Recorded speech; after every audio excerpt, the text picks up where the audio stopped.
Chapter 3. Saat kubuka mata, yang kulihat pertama adalah sebuah ruangan kamar. Aku berbalik dan mendapati pintu supermarket telah berubah menjadi pintu kamar mandi. Aku dan tim mengamati sekeliling di mana kamar ini seperti ruangan hotel bintang 5. Namun yang menarik perhatian kami adalah figura besar di tengah ruangan yang bertuliskan angka 3 dari emas. Gawat, kita salah ruangan, seru tim yang panik setelah melihat figura tersebut. Kucing itu kemudian berubah jadi Hansaplast berwarna hitam dan langsung menempel di hidungku. Ayo cepat kabur dari sini. Jangan bilang ini ruangan orang penting, tebakku yang segera keluar. Namun begitu keluar aku langsung diteriaki seseorang. Astaga, akhirnya Anda datang juga. Seru seorang perempuan yang mengenakan setelan jas, dia terlihat sangat lega saat melihatku. Kami semua sudah khawatir jika Anda tidak jadi ikut. Aku tidak mengerti dengan apa yang dibicarakan cewek tersebut sehingga responku hanya meminta maaf. Dia kemudian menyerahkan sebuah kartu yang mirip ATM berwarna ungu dengan gambar koper.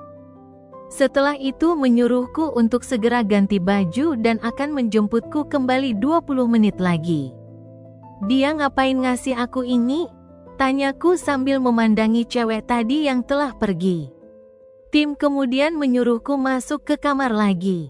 Di situ ia menjelaskan jika sepertinya cewek tadi mengira aku adalah salah satu remaja yang terpilih untuk mengikuti lomba perebutan buah legendaris.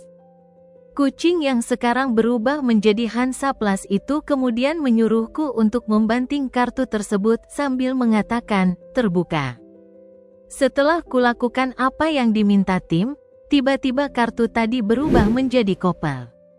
Di mana di dalamnya terdapat tas pinggang, gelang ungu dengan tulisan angka 3, baju hitam polos, satu buah kartu, serta sebuah remote yang hanya memiliki satu tombol. Ini adalah barang-barang untuk para peserta yang mengikuti lomba, jawab tim dengan yakin. Aku kemudian mengambil remote yang berbentuk persegi dan menekan tombolnya. Benda itu kemudian mengeluarkan layar hologram yang berisikan folder daftar peserta. Aku kemudian menyentuh folder itu dan kulihat peserta nomor 3 yang ruangannya kumasuki sekarang ternyata bernama Hansel. Namun mataku langsung terfokus pada peserta nomor 10. Sheila, tanyaku yang bingung kenapa ada nama cewek tersebut. Sayangnya di daftar itu tidak dicantumkan foto pesertanya sehingga kami tidak tahu apakah itu Sheila yang aku cari atau bukan. Tim kemudian lepas dari hidungku dan kembali berubah ke wujud kucing bersayap. Biasanya yang dipilih pihak kerajaan adalah para remaja yang memang tinggal di dunia fantasi ini. Jika ada manusia dari duniamu yang bisa jadi peserta, maka dia pasti memiliki hubungan dekat dengan kerajaan. Kalau ternyata dia memang ikut lomba ini, maka aku bakal makin sulit untuk bertemu dengannya. Keluhku sambil menggaruk kepala. Aku kemudian melirik perlengkapan peserta lomba yang ada di koper tadi dan tercetus sebuah ide. Beberapa menit kemudian terdengar ketukan pintu dari luar. Aku langsung membukanya dan melihat cewek dengan setelan jas tadi kembali datang. Dia mengatakan jika sudah waktunya aku pergi ke tempat utama.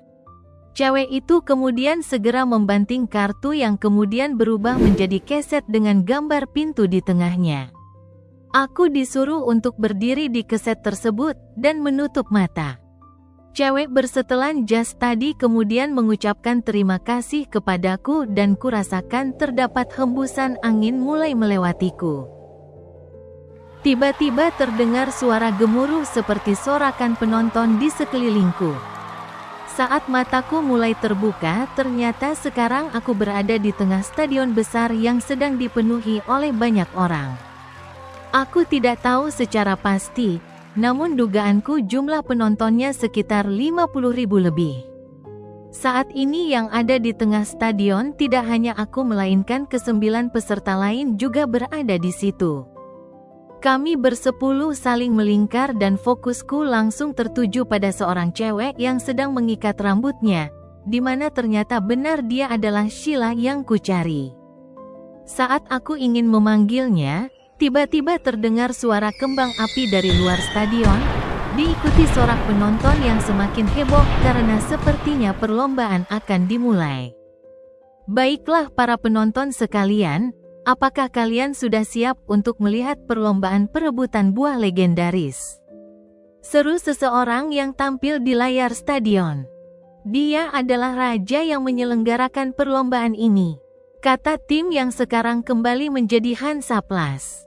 Raja itu kemudian meminta para penonton berdiri dan menyanyikan lagu kerajaan bersama.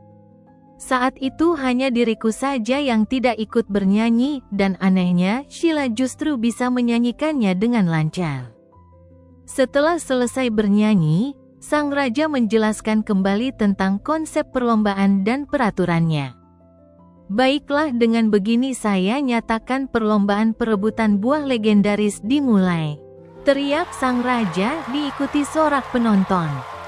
Tepat setelah raja mengatakan itu, tiba-tiba gelang yang kupakai mulai bercahaya dan di bawahku muncul semacam portal sihir. Saat itu entah kenapa tiba-tiba tubuhku terasa mengantuk, dan karena tidak bisa menahannya aku langsung jatuh tertidur, begitu juga dengan peserta lain. Anehnya secara cepat aku langsung terbangun dan menyadari jika sekarang diriku sudah tidak ada lagi di stadion.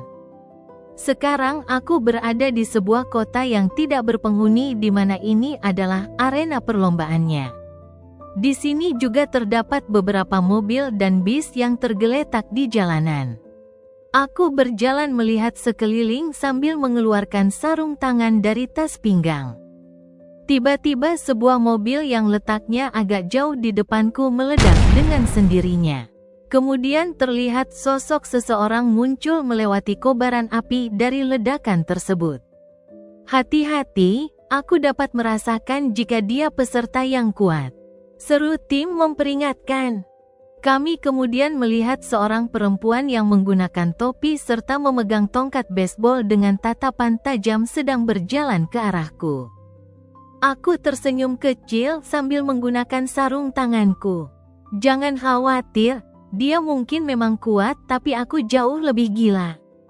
Aku menepuk tangan sambil mengatakan kata kuning.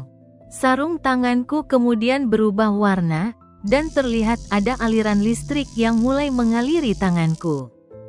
Kemudian aku segera menciptakan tombak listrik yang terbuat dari aliran listrik di tangan kananku.